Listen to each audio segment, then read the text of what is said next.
Chimaroke Namani reacts to video of children and teachers being flogged for not obeying sit at home. A former federal lawmaker and chieftain of the PDP, Senator Chimaroke Namani, has reacted to the trending video of school children, teachers, and parents being flogged for obeying or not obeying. Very confusing. The sit-at-home order in the southeast geopolitical zone of the country. Recall that the sit-at-home started after the arrest of the leader of the indigenous people of Biafra, Nnamdi Kanu, by the DSS. The leader of Ipob, Nnamdi Kanu, is currently in the detention department of the DSS since his arrest many months ago. Some Igbo leaders have been calling on the federal government to release the Ipob leader for peace to reign in the region. Reacting to the trending video, Senator Chimaroke Namani, who is known for his outspokenness, said on his verified Twitter page, "The decline of Igbo civilization. Strange happenings in a strange land. How do we explain the Igbo flogging of school children, teachers, and mothers? Offense, Igbo fulfilling the mythological trinity, Igbambo hustle. Only a society that celebrates incompetence, half-knowledge, and ignorance, all shrouded in the darkest eclipse of tribalism and religious bigotry." The recent post by Namani on his verified Twitter page has generated a lot of reactions from his fans and numerous followers on the social media platform.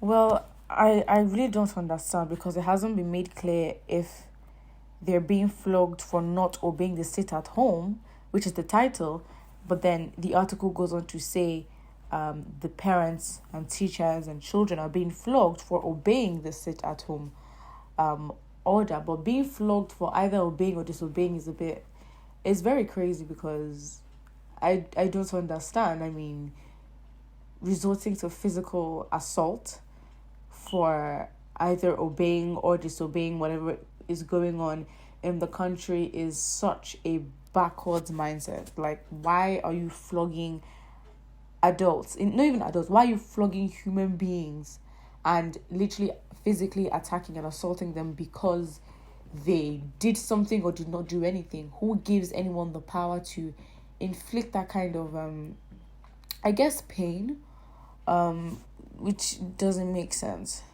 Well, they wouldn't have been flogged if they were in their house. So basically, they did not obey the sit-at-home order. Wow, Peter Obi will not talk on this one. If it's Yoruba land, he would carry his yeye mouth and talk. Okay.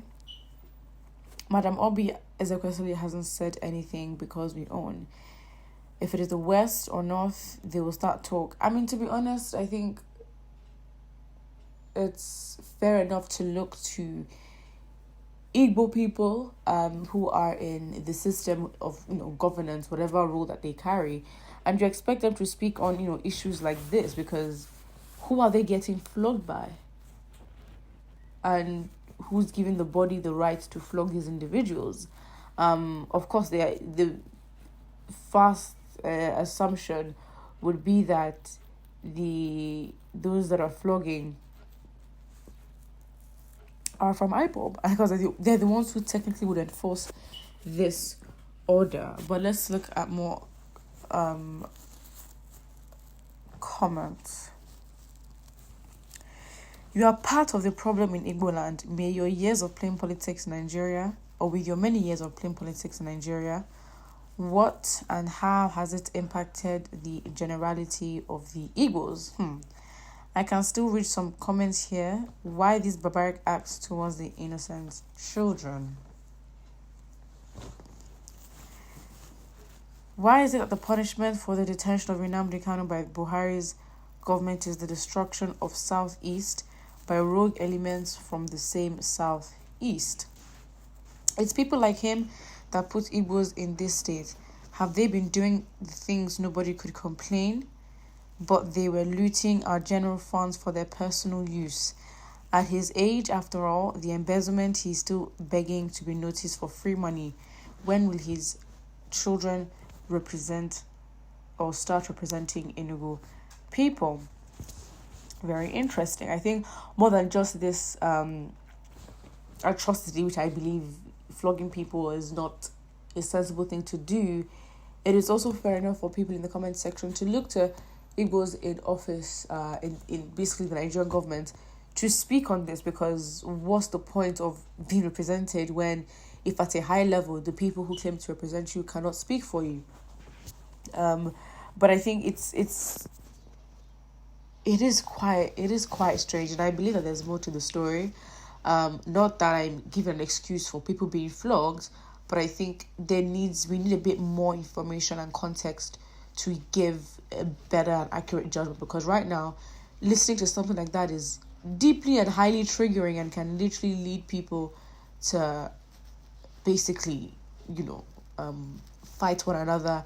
And within an ethnicity group, you now have a divide, which already existed, but like, why should it be made worse, if that makes sense?